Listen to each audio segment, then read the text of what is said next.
À mon avis, ce n'est ni un prophète, ni un calife, ni rien d'autre. C'est un être humain. Autant dire que ce sont ces gens qui affublent le président du parti de titres, de ceci, il est différent des autres Guinéens qui le trompent. Ce ne sont pas nous qui lui disons « allons dans le respect des lois républicaines, allons dans le respect des textes du parti » adoptés au congrès de 2015. Et depuis, il n'y a pas eu de congrès. Donc, nul ne saurait modifier dans ce paramètre les textes du parti. Il faut un autre congrès extraordinaire ou ordinaire pour revenir sur ce qui a été adopté en 2015 par les représentants des militants, c'est-à-dire le congrès instance suprême. C'est aussi simple que ça. Donc ce congrès ne saurait se tenir, sauf à jouer à la provocation, sauf à vouloir dénier l'État, donc lui refuser ses prérogatives. Et dans ce cas, ce serait très grave pour le parti, parce que cela pourrait conduire à sa dissolution, parce qu'il se met hors loi. Donc ceux-là qui disent qu'il y aura congrès, ils n'ont qu'à bien réfléchir. D'accord. Pour finir, cette dernière question, c'est le projet de la nouvelle constitution, la constitution plutôt, désormais dans les mains du général Mamadi Doumbouya en attendant sa promulgation. Est-ce que vous avez eu, est-ce que vous avez un point de vue par rapport à cette constitution? Oui. Ayant connu les constitutions, les différentes constitutions de la Guinée de 58 à maintenant, je trouve qu'il y a des points innovateurs. Aucun texte n'est complet, à moins que ce ne soit le Coran ou la Bible, et on n'est pas en religion. Il y a des points qui innovent.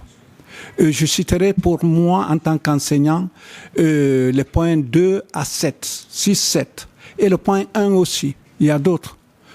Rendre l'enseignement obligatoire jusqu'à l'âge de 16 ans. C'est une référence aux plus grandes démocraties du monde, la France, les États-Unis, etc. La scolarisation obligatoire. Mais pour que cela soit, il faut plus de contraintes, plus d'esprit civique, parce que 16 ans dans une vie, c'est très peu. Mais ce que je crains, c'est que cette disposition ne soit pas appliquée, notamment en ce qui concerne les jeunes filles. Parce que c'est là la plaie de la scolarité guinéenne, la plaie de l'école. On déscolarise les filles pour les mariages forcés. On prend les filles, on les soumet en servage chez les tantes, chez les belles-sœurs, chez les sœurs, etc.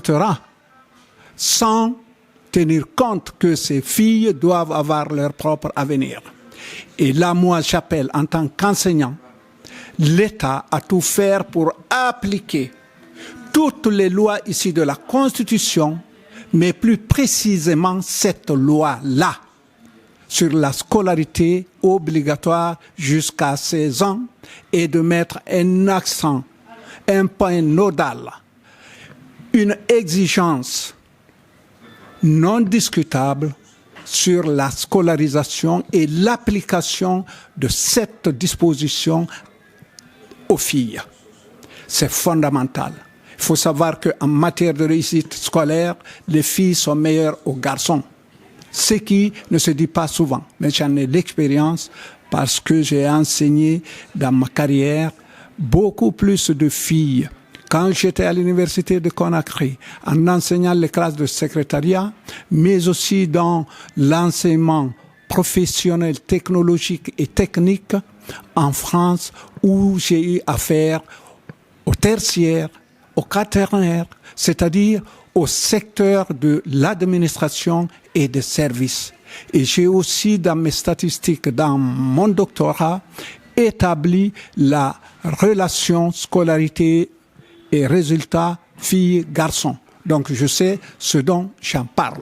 Moi, j'appelle pour terminer l'État vraiment à veiller à appliquer cette disposition de l'enseignement obligatoire, et pour cela, il faut aussi avoir un regard très sérieux sur le système éducatif guinéen lui-même.